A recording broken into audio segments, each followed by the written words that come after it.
Hi hello అందరికీ welcome to my channel. AP SPT diploma C20 కానీ C23 కానీ C16 కానీ రీసెంట్గా ఏవైతే మీకు డిప్లొమో రిజల్ట్స్ రిలీజ్ చేసి ఉంటారో ఒకసారి మీ యొక్క రిజల్ట్స్ అగైన్ చెక్ చేసుకోండి. అండ్ కొంతమంది స్టూడెంట్స్కి అయితే రిజల్ట్స్ చేంజ్ అయినట్టు ఒక ఇన్ఫర్మేషన్ అయితే వచ్చింది. సో క్లియర్ కట్గా ఈ వీడియోలో అయితే ఒక స్టూడెంట్ అనేది కూడా చూపిస్తాను.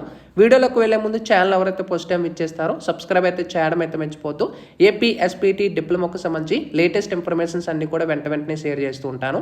అయితే మనకి రీసెంట్గా C23 కానీ C20 కానీ లేదా C16 కానీ లేదా ఇయర్ 2020 కానీ రిజల్ట్స్ ఏవైతే మనకి రిలీజ్ చేసి ఉంటారో ఒకసారి మీ స్టేటస్ అనేది అగైన్ చెక్ చేసుకోండి. అందరికీ కాదు, రేర్ అంటే కొంతమందికి మాత్రమే రేర్గా కొంతమందికి మాత్రమే రిజల్ట్స్ అయితే చేంజ్ అయినట్టు ఇన్ఫర్మేషన్ అయితే రావడం అయితే జరిగింది. ఇది మరి ఎందువల్ల చేంజ్ అయ్యాయి ఏంటి ఇన్ఫర్మేషన్ అనేది కూడా మనకు పూర్తిగా అయితే తెలియదు. మన సబ్స్క్రైబర్లో ఒక క్యాండిడేట్ అయితే మనకి సెండ్ చేయడం అయితే జరిగింది. ఈ డీటెయిల్స్ చూసుకోవచ్చు.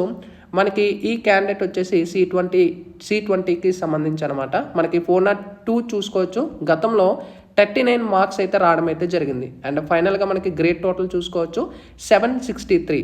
ఓకేనా, మనకి 763 మార్క్స్ అయితే రావడం అయితే జరిగింది. ఓకేనా, ఈ క్యాండిడేట్కి. అండ్ నెక్స్ట్ మనకి ఏదైతే అప్డేట్ అయ్యి ఉంటాయో అప్డేటెడ్ రిజల్ట్స్లో ఒకసారి మీరు గమనించినట్టయితే అదే క్యాండిడేట్కి 402లో 58 మార్క్స్ అయితే రావడం అయితే జరిగింది.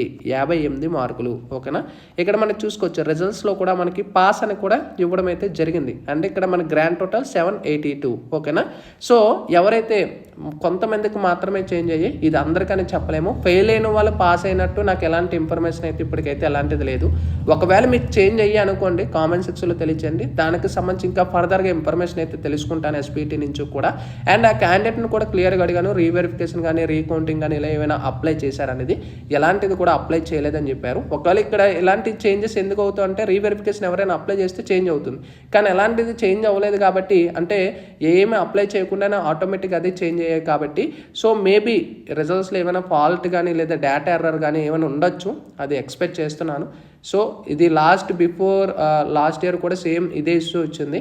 ఒకవేళ మీకు చేంజ్ అయితే కామెంట్ సెక్షన్లో తెలియచేయండి. దాన్ని బట్టి ఎంతమంది స్టూడెంట్స్కి చేంజ్ అయ్యాయి అని అయితే తెలుసుకోవచ్చు. మ్యాక్సిమం తక్కువ మందికి అనుకుంటున్నాను, ఎక్కువ అనుకోవట్లేదు. మా అయితే ఒక 10-20 అనుకుంటున్నాను. ఒకవేళ ఎక్కువ అయితే కామెంట్ సెక్షన్లో తెలియచేయండి. ఓకేనా, ఇది latest information. Sign up bye friends. Thank you.